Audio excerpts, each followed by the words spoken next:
چې د موبایل د پاره وخت وي،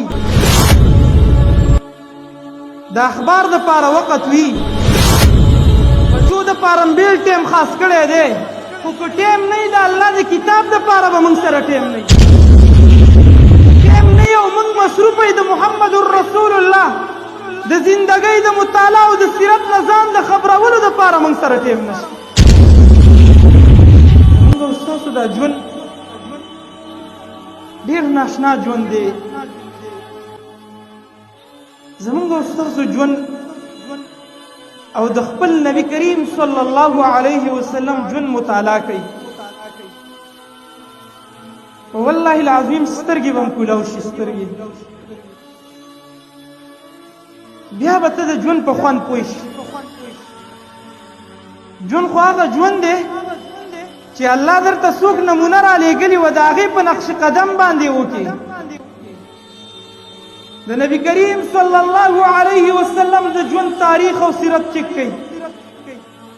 څنګه چې په موږ او تاسو مشاکل راځي، مشکلات راځي، سخت راځي، د کور حالات راځي، غربت راځي، فقر راځي، نور لانجې کونجې راځي، نبی کریم صلی الله علیه وسلم په خپل قول او عمل سره د دغه لانجو نه د وتو لاره د دې مقابله کول، په دې کې څه کول، هغه ټول موږ ته راښودلي دي. خو که ما او تا سیرت راوچت کړو، مطالعه یې زما او ستا د ایمان معیار خو دونه ډون شوی دی،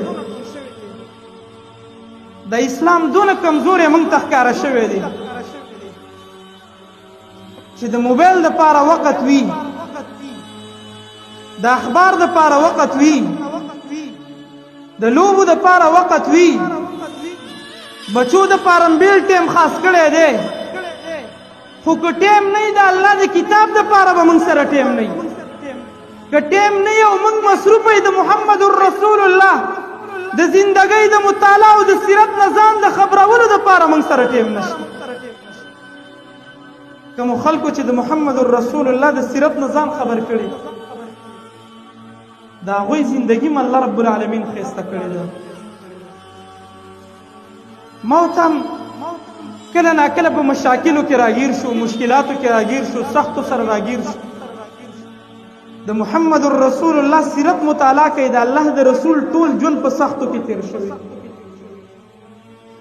د دې سیرت نه به موږ ته دا سبق حاصل شي، د الله د رسول د سیرت سره د تعلق نه به موږ ته دا سبق حاصل شي. که فقر در باندې راغلی، د دې فقر سره به څه طریقه کار کې، که د کفارو سره د مقابله راله جهاد کې څه طریقې سره به کې، که نور مصائب او مشکلات د دشمنانو د طرف نه په تا باندې راتلل، د هغې مقابله به په کومه طریقه باندې کې. که موږ سیرت مطالعه کړو، دا ټول به موږ ته معلوم شي. د نبی کریم صلی الله علیه وسلم ژوند والله کله سیرت را واخلئ، کله مطالعه کوي، یاسې د خپل نبی د دې سیرت نه ځان خبر کړي. د الله د رسول ژوند، د هغه په ژوند کې سختې، لوږې، تندې، کړاوونه، فقر، تنګسیا، غربت، جهادونه، نور مشکلات، د دشمن د طرف نه تره دسیسې د مسلمانانو خلاف. الله حیران بشي